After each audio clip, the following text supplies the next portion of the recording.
back on the show. Still remain your girl, Oyindamola Okeowo. And we still have our guest in the house, Mr. Kabir. Thank you, Damola. Yes, sir. So, still back to the question. Was it true that 50 million naira was seized from your client and he offered you 5 million naira to bury the case? Yeah, actually, it's not actually true. But what happened was that after taking 41 million naira from his account in one bank, 2 officers followed the client to the place while he's in custody. While he was in custody, they now took him to the second bank. On getting to the second bank, they now say he should unfreeze because the 2 monies were in fixed deposit. They now asked him to unfreeze the money and still transfer it the way he transferred the other one. The account officer now said, make the application. But today is Friday. It's not going to say true. By Monday, it will be okay. So it was after, so they couldn't do that. So when I went there to challenge him. I said, I have a practice because of the way police run their affairs. I don't go to police station alone. When I'm going for a police case, I go with at least 2 or 3 lawyers. So that when you beat me or when you do anything illegal, the other lawyers can give evidence. So I followed with 3 of my lawyers and the wife of the suspect. So on getting there, I met Akiari in his office. I saw other people complaining. I understand Hausa, so I spoke Hausa to him that, Oga, I've come in respect of this matter. This is that I say I should wait. So when he finished with other people, I now say, but sir, I heard you took his money, 40 million naira, 41 million naira. I said, yes, we took it. I said, without the court order. I said, yeah, we took it as exhibit. Say it's just an asset. We took it as exhibit. The wife was there. 3 of my lawyers were there with me. So when he said, he now said, okay, go and sit down.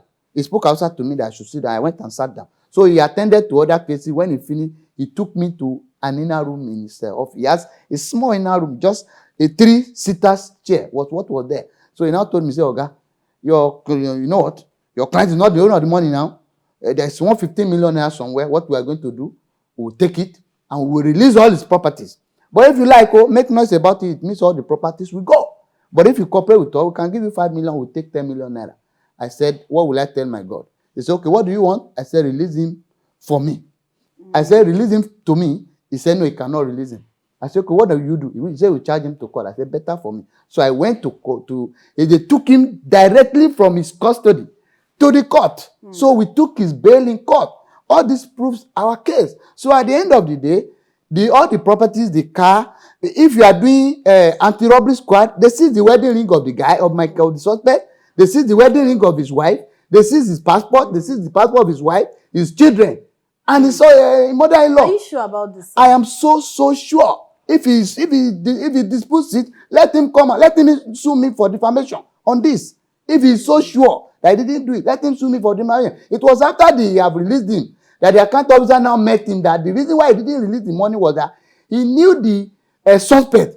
That the suspect is always very neat and dressed cutely anytime he comes to the bank. But that when he saw the suspect looking haggard and unkempt, he suspected whether some 419 were duping the guy. That's why he didn't release the 15 million. Otherwise, they would have taken it. Wow.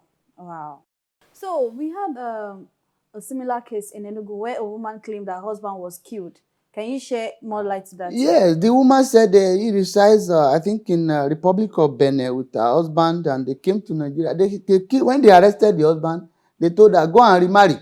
For about 1 week, he was looking for the husband. Till date, they have not seen the husband. That is even small. There is another one in Jos, where Abakari and his guys killed a particular businessman. After killing him, the people went to court. In fact, in this particular, they got judgment against Abakari. And the court gave an order. Go and produce the dead body of that man or the man alive. If he knows he has not done it, he went to an appeal.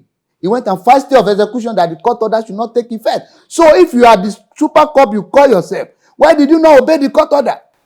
You should have obeyed the court order. I say, okay, they say, this woman has said you kill her husband or you kill her husband. Now, where is this man producing? You have not produced the man.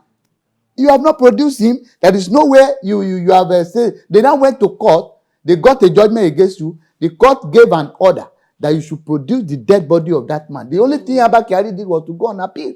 Oh. There is another place where some people are even alleging the SARS in the East. I think is it a number of Enugu as well, that they are even selling body parts of dead bodies. Wow. They keep people in detention. This is the truth. About the body parts, How true is that? How sure are they? There are a lot of petitions to that effect before panels. So all these things, you know, you have been slying. If you know you have been libeled or you have been defamed, yeah, I'm still saying it. He has a right. Let him take us to court, or you should take, if he knows I have immunity, let him sue my client. This is just the truth of the matter. There is no, I don't gain anything by running anybody down. You know, not at this stage. But what we are saying is that people should know the type of person, the true person that Abba Kyari is. What he does is that he knows how to use the press. He makes noise a lot, more than all the, and authorities have been shielding him. On this matter, we have gone to several places. We have gone to Human Rights Commission in Abuja. They directed us to Human Rights Commission, a zonal office in Ikeja, in Lagos here. We got there, they didn't do anything. We have gone to so many agencies, but they were shielding him, including ICPC. They didn't do anything. We wrote to the Commissioner of Police, wrote to DIG, nothing. Nothing was done. But people say he's a super cop. I can tell you for free that he is never a super cop. In fact, whenever I see him, when he arrested Evans, I tell people everywhere, in fact on social media, on Facebook, everywhere I see people praise him, I send a message that this man is an armed robber. I used to say it, and I'm maintaining it. It's worse than Evans, I can tell you. You know, Evans' wife made allegations against him. Are all these people lying against you? That's what they call evidence of similar character.